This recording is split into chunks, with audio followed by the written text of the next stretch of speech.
A new opportunity is going to knock at the door of Ethiopia if it wants to gain access to sea. It will have to make a big decision. Is the Prime Minister of Ethiopia's government ready to make this big decision? Welcome to my views and news. Thanks for watching the channel. Two main news story in this video. Firstly, a new opportunity is knocking at the door of Ethiopia. PMRB Prosperity Party leaders say that sea access is an existential issue for Ethiopia. That is why Ethiopia signed some MOUs. It has been in talks with countries to gain access to sea. It seems in coming weeks an opportunity will be available for Ethiopia. Second news story is about Oromo Liberation Front. Is OLF in talks with the government, and maybe it has reached some understanding, some deal with the government? Let's start with this news story. First, it is about the Oromo Liberation Front. OLF was an armed group fought for years during EPRDF era. They fought against the Derg too, alongside TPLF and EPLF. They fought against TPLF too because they thought that they did not get what was their due share in power, what was Oromo's share in power under EPRDF. In 2018, OLF, Oromo Liberation Front, signed a peace deal with Prosperity Party. PP had not been formed back then with PMRV's government. OLF remained based in Eritrea in most part of its struggle against Ethiopian government forces. But in Asmara, talks were held and OLF agreed to surrender. One group of the Oromo Liberation Front refused to lay down arms, led by Komsa Dereba Jelmaro. It continued armed struggle while the group led by Daud Ibsa laid down arms, joined political arena and turned into a political party. But after Kio's movement was dismantled by PMRV's government, OLF was also restricted. It was prohibited from carrying out political activities. OLF offices were closed. Its members were imprisoned. Leaders were arrested too. Leader of OLF, Chairman Daud Ibsa, was put under house arrest. Other main leaders, several big names, they also remained in prison for over 2 years. A few months ago, several OLF leaders were released from prison. Some of the cases against them had already been dismissed. Charges had been dropped, but the government was not releasing them. Court orders were being violated. But a few months later, I remember, OLF leaders were released from prison. Now, a new development, and then we heard about OLF, OFC talks with the government. OLA opposed that engagement, saying that OFC and OLF should not allow themselves to be played by the government. OLA warned that the government of PMRB is deceiving the Oromo opposition parties. But it seems the engagement is ongoing between OLF and the government. That is why OLF's office, main office in Addis Ababa, is back under OLF control. Ethiopian government has returned the office to OLF. A program was organized in Addis Ababa. Daud Ibsa was handed over administration of the office. Interestingly, Former Addis Ababa mayor Takle Umabanti was also there when the office was returned. He's now head of Ethiopia Djibouti Railway Administration. He's from Oromia.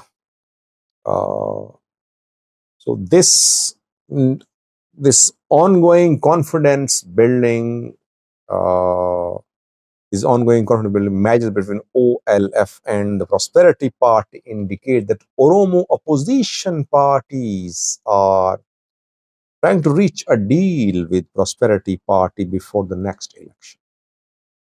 Ola is warning against such deals. Ola perhaps is not part of these deals. Uh, but these parties, main parties in Oromia, they perhaps are not interested in demanding free, fair, and transparent election, or they are just issuing statements. But basically, they are in talks with the government, and behind closed doors, they are reaching deals with the government. All that is happening with next election in mind. PP wants to make new alliances. It wants to create divisions. It does not want any new political opposition front in Ethiopia. It has election in mind due to be held next year. Now, it's many stories about a new opportunity which could be available to Ethiopia if it wants to gain access to sea. PMRB, other Ethiopian leaders say that Ethiopia needs access to sea. When Ethiopia says it needs access to sea, it means a restoration of sea access through ART or some type of lease agreement with a country, 50-year, 100-year lease, where Ethiopia will be able to build a military base and it will have full rights on the port. It will deploy its forces to secure the route from its territory to the port. It was this type of deal. That is why in January 2024, Ethiopian government signed an MOU with Somaliland.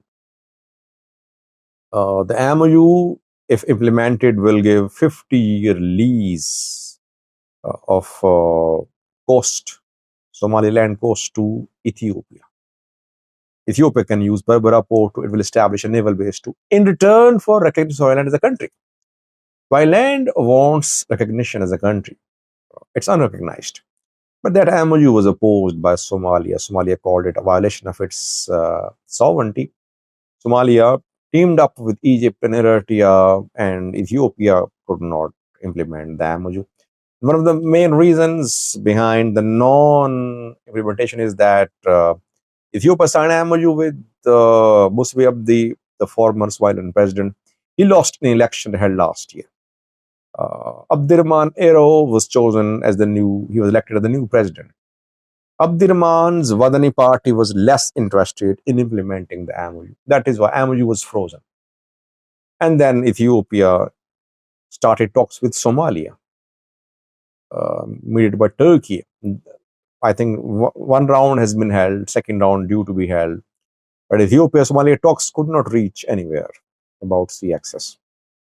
Now, Abdirahman Ero, Somaliland's president, is due to visit Addis Ababa in coming days.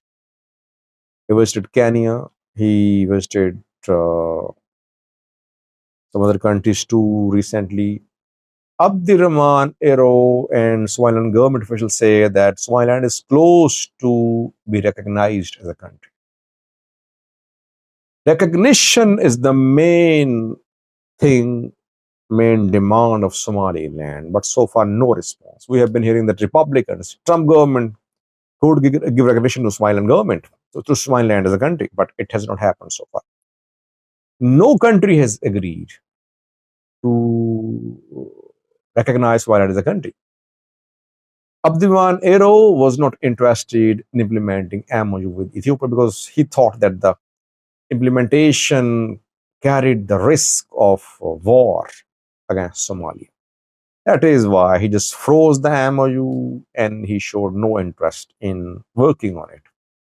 But after visiting several countries, he has realized that if Somaliland is to be recognized as a country, it should engage Ethiopia. And if Ethiopia recognizes Somaliland as a country, other countries will follow too. That is why Abdirahman Ero is due to visit Ethiopia in coming days.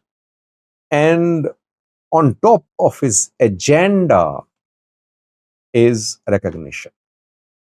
And on top of the agenda is MOU, which was signed in January 2024.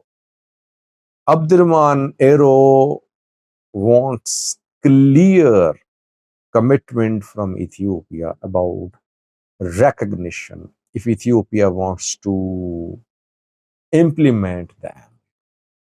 Let's see now what happens. Will Ethiopia now show any interest? Because I think recently Ethiopia diverted all its efforts towards Eritrea. Now Ethiopian side focused on Eritrea. They want to gain access to Assam. They did not show positive response to Djibouti's offer to Jora port. Ethiopia's Somalia talks shrouded in mystery, reaching nowhere. So let's see, will now Ethiopia show interest in reactivating the MOU with Somaliland?